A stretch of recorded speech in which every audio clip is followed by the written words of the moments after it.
So we just got a brand new bike, and this one is supposed to be faster and have a higher battery capacity than a SurRon Light Bee for just a little over $3,000.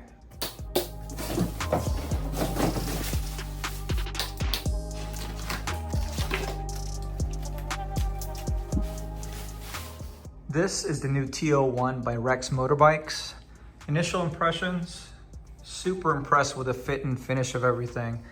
Like, check out the seat, like the materials they used, the craftsmanship. Look at the stitching. This kind of reminds me of something you'll see in like a brand new BMW M3. And the material on the sides, I initially thought was Alcantara. I'm gonna feel so bad taking this thing down a trail, but it's an electric dirt bike. Like, check out how knobby these tires are. And it's got some really beefy KKE suspension on there. So it definitely seems like it's designed to be taken off-road, but I just don't want to get dirt on it. And what I'm really liking so far is it doesn't look like a copy and paste SurRon style frame with just the normal D&M KKE forks that everybody uses, like on this Talaria. So you can see the one that came on this bike is a lot beefier than the D&M Volcanoes. I think this is like a much fatter stanchions. I'll measure everything out in a little bit, but look at the triple tree clamps. The handlebar mounts are like molded in, and look at the housing for the screen. And the brake calipers, these are not mountain bike brakes. And the brake master cylinders, I'm glad to see that there's some adjustment on the brake levers. That's definitely one of my pet peeves on some of the other bikes we recently tested. But yeah, so far, really impressed with how everything looks. Super high quality. Like, check out the taillight. It's like integrated on the bottom cover. Everything just looks so futuristic. And here's everything else that came in the package. This is the 19-inch front wheel handlebar, keys, and NFC cards. This is actually really impressive. It comes in this case. Almost feels like I bought an expensive watch or a Tesla. I just haven't seen any bike manufacturer present their keys that way. Just feels a little bit extra special. Handlebar mounts, hardware for those. These are the wheel spacers for the front axle and the nut cover for it. This looks like some sort of buckle, maybe for the battery connection. And then this is the charger, 84 volt, 10 amp output. So it's meant for a 72 volt battery. And then this is the front fender. Not sure how I feel about it. I like that they went with their own original design instead of just reusing the SurRon fender, but it does look a little funky. But let's put this bike together and then we can go over all the features.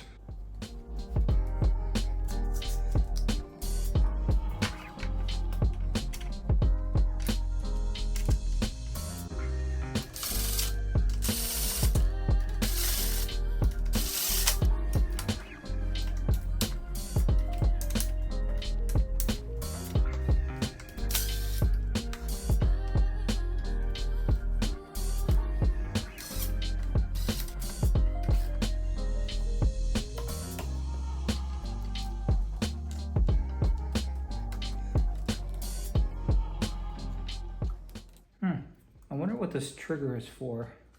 Like a high beam?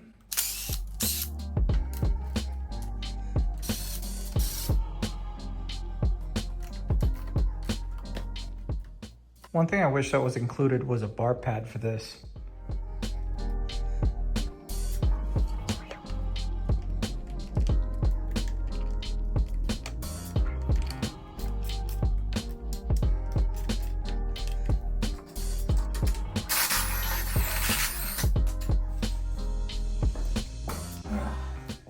I'm gonna try to take out the battery, save some weight.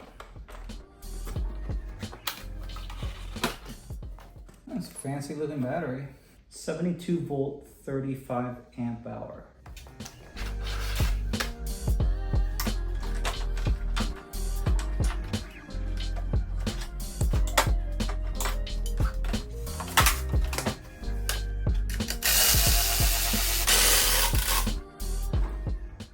Might actually have to go a little higher.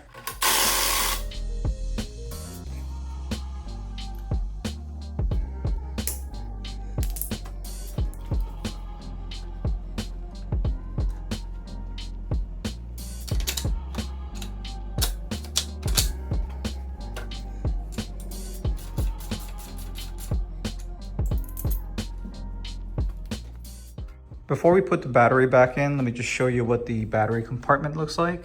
Here's the fit and finish inside is really impressive. I think this is a voltage step down converter. That down there appears to be a hall sensor connector. Here's what the tray looks like under the seat. I really like the finish on this frame. It's a very interesting texture, kind of like bedliner, I guess. So I'm expecting this to hold up pretty well in the trails. And the gloss black panels just look really good. Though I'm not sure how that's gonna hold up against scratches, but we'll find out over time. Here's a closer look at the charge port.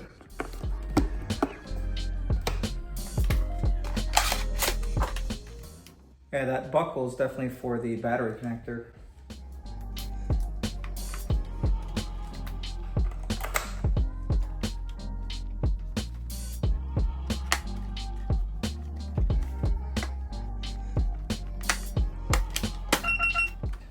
The seat was a little bit frustrating to put on.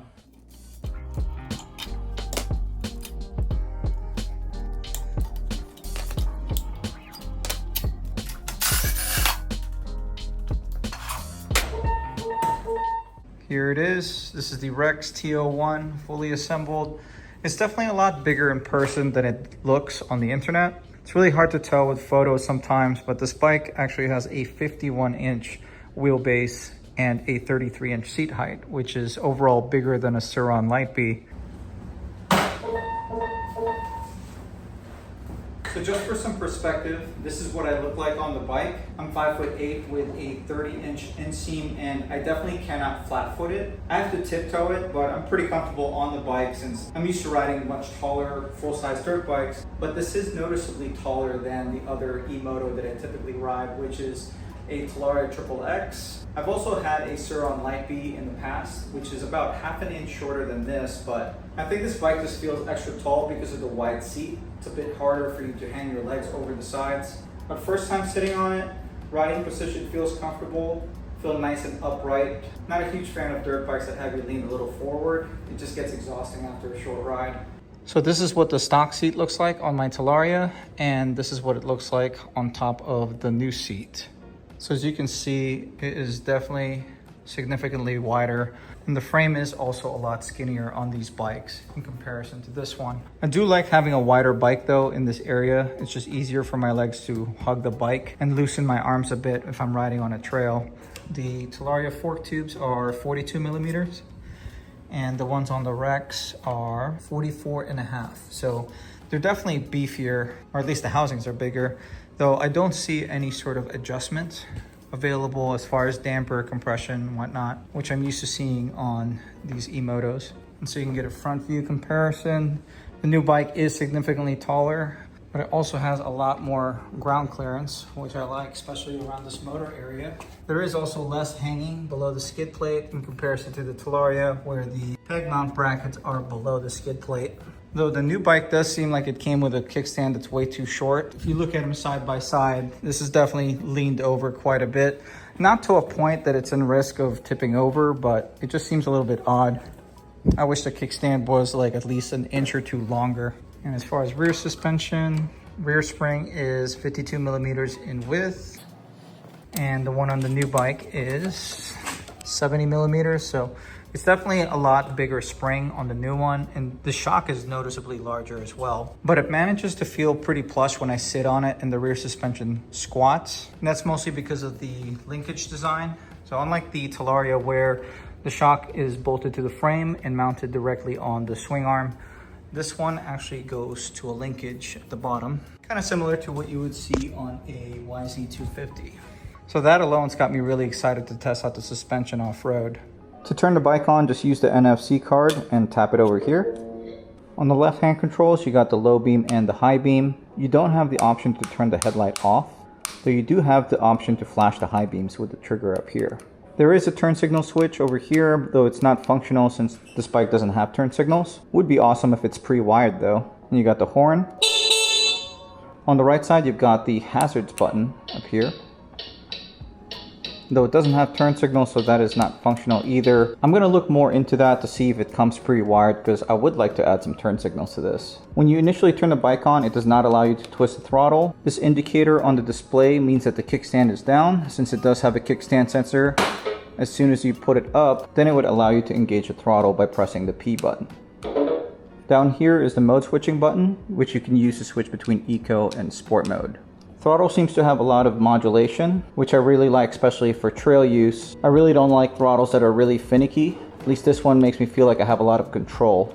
The brake levers are configured like a traditional electric motorcycle, so the right side is for the front and the left side is for the rear. To put the bike back in park, just press this button. And there are two ways to turn this bike off. You can either use the NFC card, or you can simply just hold down this power button. If you want to get more information on the new T01 by Rexx Motorbikes, I'll leave a link to their website in the description below. You can also get yourself $100 off this bike by using discount code PATOUTDOORS.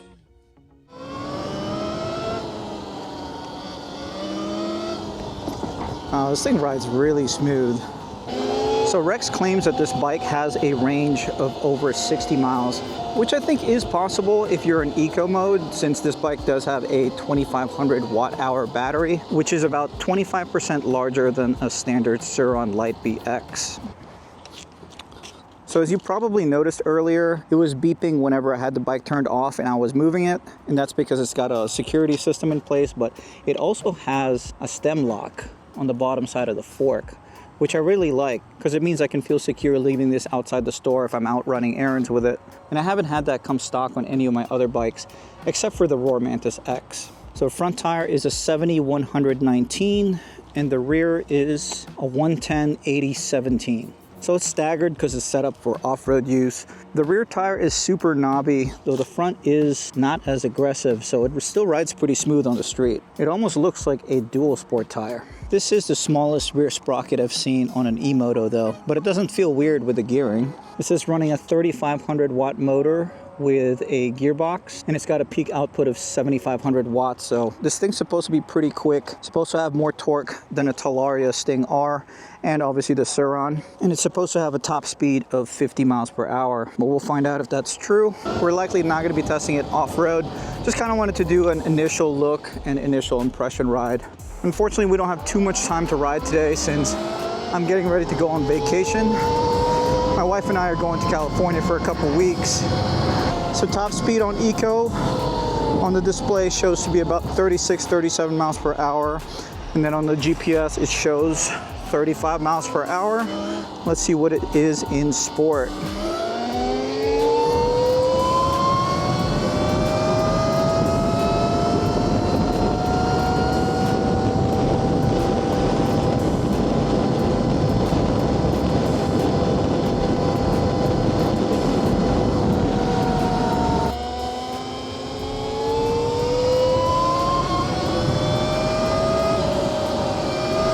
So it's looking like the top speed is 47 miles per hour on the GPS.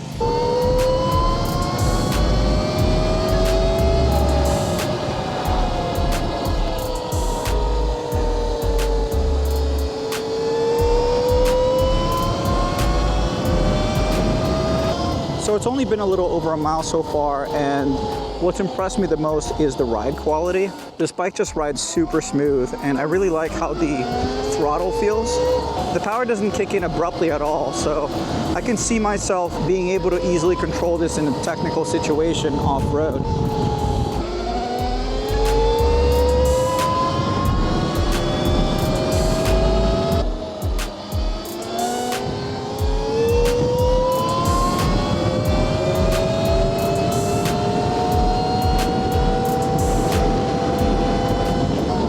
Bike rides feels more like a motorcycle than an E-Moto.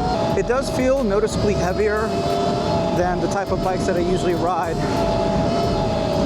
but it feels super stable at these higher speeds. This legitimately feels like a motorcycle. I can't believe how much bike you're getting for a price point of $34.99. Though I think the pre-release price is, I think $3,100 or $3,200. But you do save $100 if you use my discount code PATOUTDOORS. If you enjoyed today's video, do me a favor and hit that like button. And if you like this kind of content, want to keep up with this bike or any of my other bikes, make sure you subscribe to this channel. But this is going to be it for today. Thank you for watching.